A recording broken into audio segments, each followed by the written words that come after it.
Joining us now from London is Emanuele Ottolenghi. He's a senior fellow with the Foundation for Defense of Democracies, a US-based policy institute. And from Tehran, a member of the Institute for North American and European Studies and a professor at the University of Tehran, Seyed Mohammad Marandi. Gentlemen, thanks to both of you for joining us.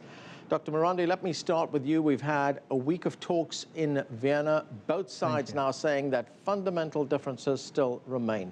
What is the status of these talks? I think the problem really is that from the Iranian perspective, that the United States and the Western countries within the P5+1 have still not come to recognize the fact that President Rouhani will not accept anything less than Iran's full nuclear rights within the framework of international law and the NPT. And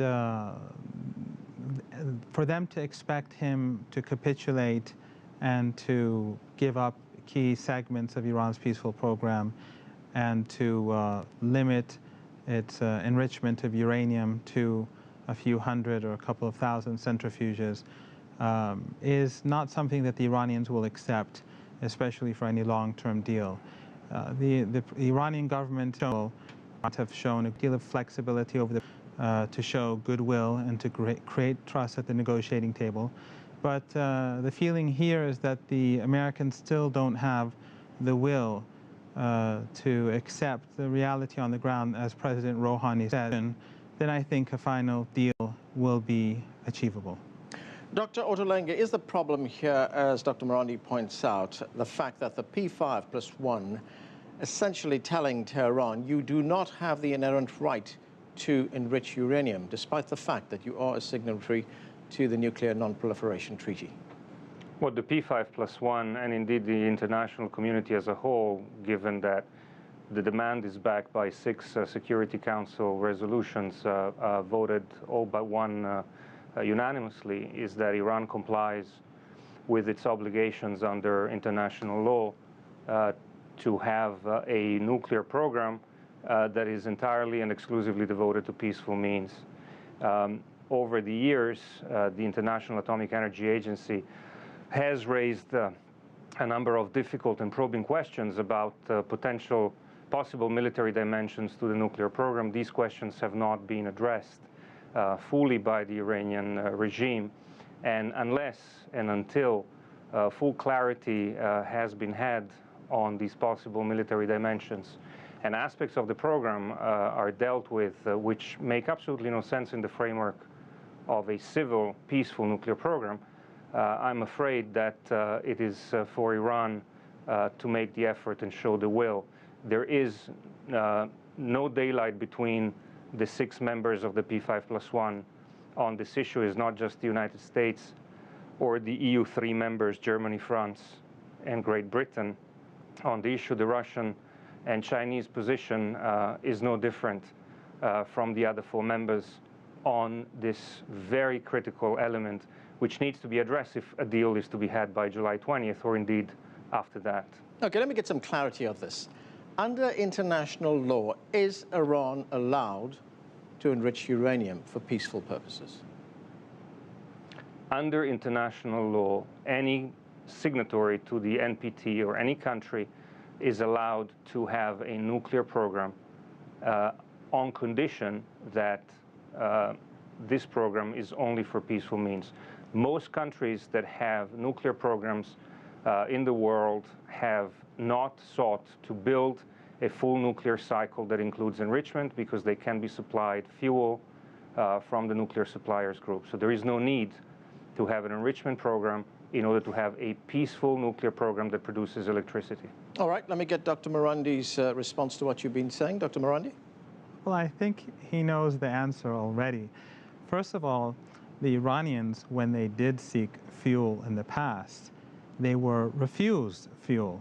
For example, when the Iranians needed enriched uranium at 20%, the fuel rods for the Tehran reactor that produces medical isotopes for 1 million cancer patients a year, the United States and its European allies basically prevented Iran from obtaining it.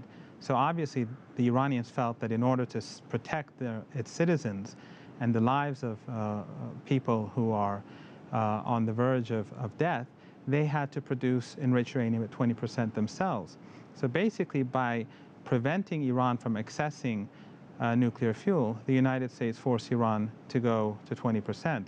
So the very fact that the United States and its European partners have tried to prevent Iran from obtaining fuel in the past is itself one reason why Iran feels the need to be able to produce its own fuel so it cannot be taken, or its economy cannot be taken hostage by the regime that exists in Washington, which is so hostile towards Iran.